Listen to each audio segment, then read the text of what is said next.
Como consecuencia de esta contaminación, que en vez de que la compañía Texaco, tal como lo prometió en aquel entonces, dijo, todo el petróleo que en la explotación sale y que no puede ser utilizado y que no es introducido a los oleoductos y que se use en el procesamiento será reinyectado al suelo. Eso es lo que dijo esa compañía.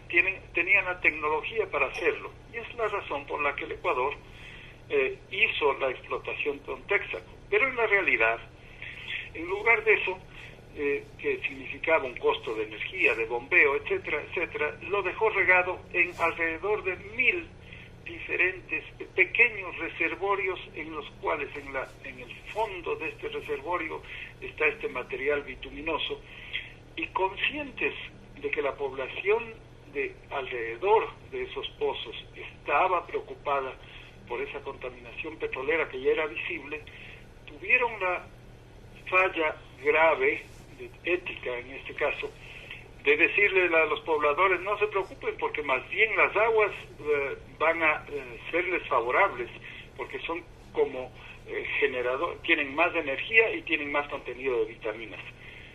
Pero el hecho es que el año 2011 la Corte ecuatoriana, con peritos internacionales, llega a la conclusión de que para la remediación y para la indemnización a los afectados, dictó una sentencia de que le correspondía a la compañía Chevron, que había adquirido Texaco, resarcir los daños tanto con remediación como con indemnización, y que esto alcanzaba $9,600 millones. Y es que la compañía Chevron, en este caso, acepta esta sentencia y se disculpa ante los pobladores. Entonces, ese es el punto final. Si no lo hacen en términos de 15 días, la cantidad se duplica. Y en efecto, como decidieron enfrentarse a la Corte y no aceptó la compañía, la sentencia terminó siendo de $19,000 millones. Claro, eso fue en el 2012, ¿verdad? La ratificación de la sentencia. Estamos en el 2012, exactamente. La compañía Chevron decidió, por un lado, acometer contra el gobierno del Ecuador, tratando de que el gobierno del Ecuador presione a la Corte de tal manera de que altere la sentencia. El razonamiento probable que hicieron es, no, pues es una corte de provincia que se va a sentir atemorizada ante el gobierno del Ecuador. Se inició pues una campaña de agresión que ha ido creciendo y que ha ido montando en cada vez mayores proporciones, diciéndole al gobierno del Ecuador de que si no se revierte esa sentencia en contra de la compañía Chevron, entonces se van a quitar las preferencias arancelarias que tiene el Ecuador para que sus productos entren al mercado de los Estados Unidos. ¿Este tipo de presiones están documentadas de alguna manera? Así es.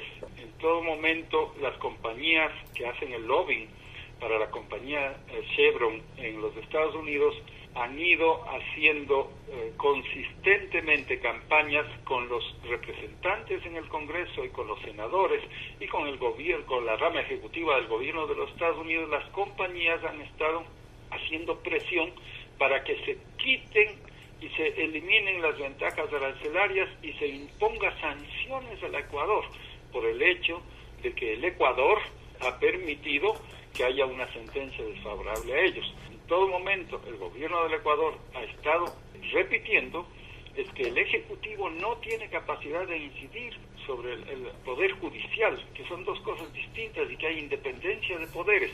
Pero claro, ese principio al parecer no lo consideran los señores de Chevron como algo válido, porque dicen, no, pues es un país chiquitito, con el gobierno puede atemorizar a los miembros de esta corte y pueden hacerles cambiar. La participación de la Corte Permanente de Arbitraje de La Haya, que ya tuvo una participación, ¿de alguna manera trató de favorecer a Texaco o me equivoco? Es verdad, ahí se buscó un arbitraje que buscó la compañía Texaco. Dicen ellos y arguyen ellos que hay un tratado de protección recíproca de inversiones entre Ecuador y Estados Unidos, y que por ser una compañía norteamericana, esta compañía está protegida por este tratado, a pesar de que el tratado es posterior a la instauración de la causa en la Corte de Nueva York de 1993, porque el tratado es de 1997. Y en consecuencia no puede tener carácter retroactivo. Y en segundo lugar, una corte no puede arbitrar sobre algo que ha sucedido no entre el gobierno del Ecuador y una compañía, sino entre los habitantes afectados por una compañía. Y ellos tienen solamente jurisdicción para arbitraje en contratos entre compañías y estados. En este caso, ellos están introduciendo una eventual responsabilidad del gobierno del Ecuador en su trato con la compañía, en este caso Texaco, convertida en Chevron. Aún en el caso de que en el arbitraje se llegue en algún momento a alguna decisión por parte de la Corte Arbitral, que es diferente de la Corte Penal Internacional, lo máximo a lo que pueden llegar es a exhortar al gobierno del Ecuador que haga algo. Pero ¿qué es lo que puede hacer el gobierno del Ecuador si no es incidiendo en el poder jurisdiccional en el que el Ejecutivo no puede ni debe intervenir? En realidad lo que le están pidiendo es que viole la Constitución. Ni más ni menos. Y eso es lo que vienen pidiendo. Yo puedo decirle con conocimiento de causa directa que una persona que hacía lobbying el año 2004 por la compañía, entonces todavía Texaco, la señora Carla Hills, que fue la Trade Commissioner en tiempo del presidente Ronald Reagan, ella en el diálogo interamericano quiso entrevistarse con el ministro de Finanzas que estaba de visita. Yo soy testigo de eso porque yo era embajador del Ecuador en Estados Unidos, y la señora Carla Hills dijo: quiero entrevistarme porque si es que el ministro de Finanzas, que necesita apoyo del Fondo Monetario Internacional, que necesita apoyo del Banco Mundial, del Banco Interamericano del Desarrollo, nos ayuda a solucionar este problema que tenemos de la compañía Texaco con la Corte ecuatoriana, entonces podría solucionar todas estas cosas. Yo le dije: mire, nosotros no podemos, yo como embajador le dije, nosotros no podemos incidir en el Poder Judicial. Dijo: en ese caso les vamos a aplastar.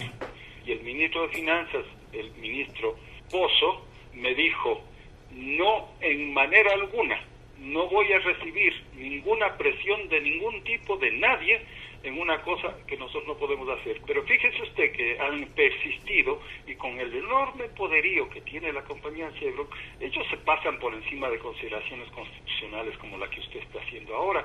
El 4 de septiembre pasado, dentro de la Asamblea General de Naciones Unidas, se hizo una reunión expresa invitando a personas y países presentes a hacerles conocer de la agresión que el Ecuador está sufriendo por parte de la compañía Chevron, presionándole para que altere una decisión judicial, cosa que no puede hacer. Estamos sumando adhesiones tanto de países como de la ciudadanía de diversos países conforme van conociendo el caso.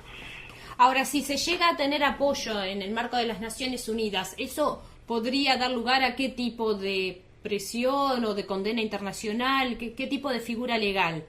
No hay otra alternativa que recurrir a la presión moral, porque hay una sentencia en firme y una corte, pero ellos van a seguir, y hasta el momento ni el gobierno de los Estados Unidos ni el Congreso de los Estados Unidos, a pesar del trabajo ininterrumpido en los últimos 10 años por parte de la compañía Chevron Texaco, campañas millonarias de toda índole, 80 compañías dedicadas a la influencia y al cabildeo, no han logrado que el gobierno de los Estados Unidos imponga sanciones al Ecuador por este concepto, pero no cejan en una campaña de desprestigio al Ecuador que termina haciéndonos daño. Ahora se da la situación de que la compañía Chevron en una corte en Nueva York la semana pasada instauró un juicio contra los pobladores afectados acusándoles de extorsión, y al abogado defensor y al abogado que ha obtenido todas estas pruebas que han sido utilizadas en el juicio le está acusando a sí mismo en Nueva York de haber forjado pruebas y de haber falsificado pruebas cosa que obviamente usted comprenderá que va a haber un juicio instaurado en Nueva York. Los pobladores son gente pobre y va a necesitar enorme cantidad de recursos para defenderse de la acusación de extorsión. Y el abogado, que es una persona, es un profesional, va a tener que enfrentar una acusación de un monstruo como es la compañía Chevron. Ahora, estas amenazas de cortarle la entrada a los productos ecuatorianos a Estados Unidos, Texaco no tendría esa potestad, o sea que estaría hablando de una connivencia de intereses con el gobierno. Está buscando que el gobierno de los Estados Unidos intervenga en el tema en contra del Ecuador para presionarle también por ese lado. Y puesto que las preferencias arancelarias se deciden en el Congreso, entonces han puesto a toda su enorme cantidad de compañías dedicadas al cabildeo de representante, de senador en senador, convencerles de la necesidad de poner esta sanción al gobierno del Ecuador. Hasta el momento no han sido capaces de lograr una decisión del Congreso o del gobierno de los Estados Unidos en este sentido. ¿Se podría denunciar esto ante la OMC si ocurriera?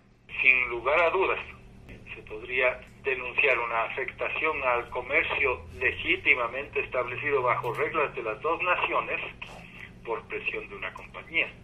Pero de todas maneras, podemos decir que en este momento el campo del enfrentamiento